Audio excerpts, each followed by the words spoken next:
General Muhoozi Kainerugaba avuddeyo n'eddoboozi ekkambwe n'akangula ku ddoboozi ng'agezaako okuba nga asindika eddoboozi eri ekisiga ekitongole eky'essiga eddamuzi ng'abagamba nti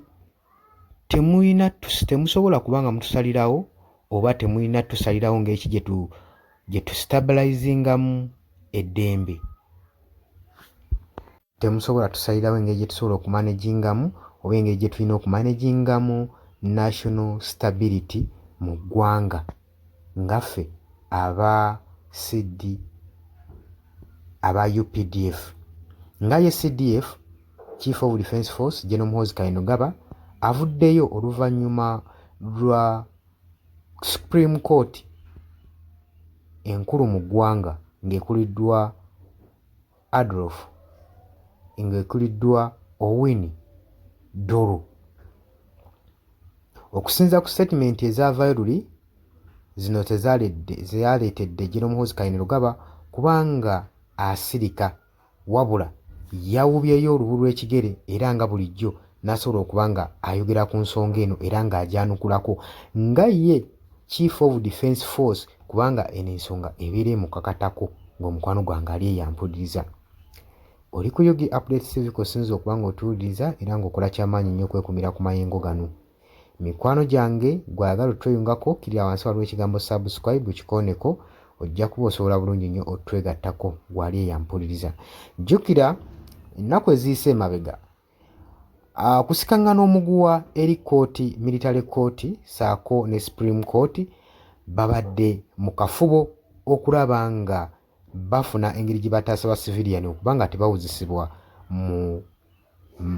mu military courts oba martial courts. Kakati ebyavaayo eri Chief Justice mu kitongole eky'essiga eddamuzi mu Supreme Court kyalaga nti nno Owiny Dollo ya releasinga statement ng'egamba nti nno ba civilian balina okuba nga bakomya okuba nga bawuzisibwa mu kooti y'amagye. Lwaki?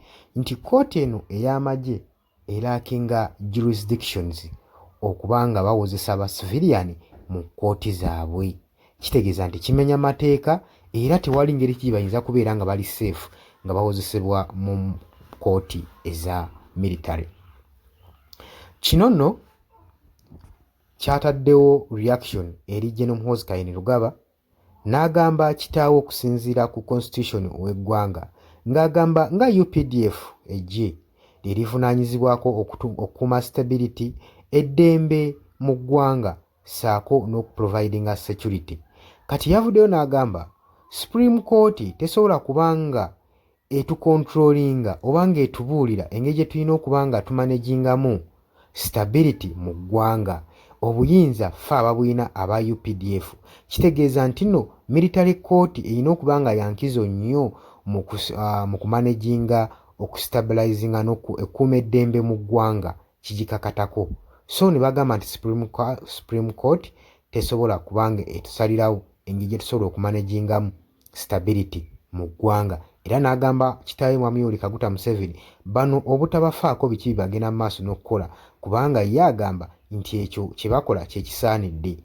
Kino nno kyataddewo mixed reactions eri bannabyabufuzi nga balaba nga Muhoozi Kainerugaba ali mu kudifendinga ensonga y'okukuuma ba civilian nga bawuzisibwa mu military court okugeza nga Dr. Kizza Besigye era nga gw'ataddeko nnyo essira ng'alinga agamba nti tayagala abeere ng'afuluma kaduukulu kuva eri mu military court abeere ng'awuzisibwa ne military. Kaakati okusinziira ku bannabyabufuzi abalala balaga bagamba nti nno Muhoozi Kainerugaba alina okumanya nti ayina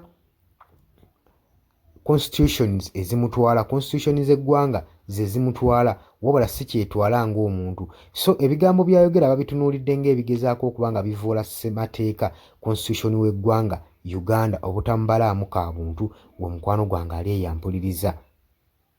Oba kati ggwe oteesa otya ku nsonga eno? Ki ky'olowooza ku kigenda mu maaso okubanga nga ba civilian bagenda maaso n'okukozesebwa mu military courts?